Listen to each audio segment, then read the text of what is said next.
ఏలూరు జిల్లాలో over speed కారణంగా road ప్రమాదం జరిగింది. ఈ ఘటనలో కారు ట్రాక్టర్ ఢీకొనడంతో ప్రమాదం చోటు చేసుకుంది.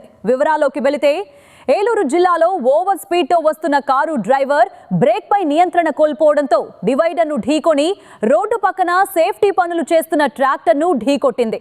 ఈ ప్రమాదంలో కారు మరియు ట్రాక్టర్ కు నష్టం కలగగా కారు డ్రైవర్ కు స్వల్ప గాయాలయ్యాయి.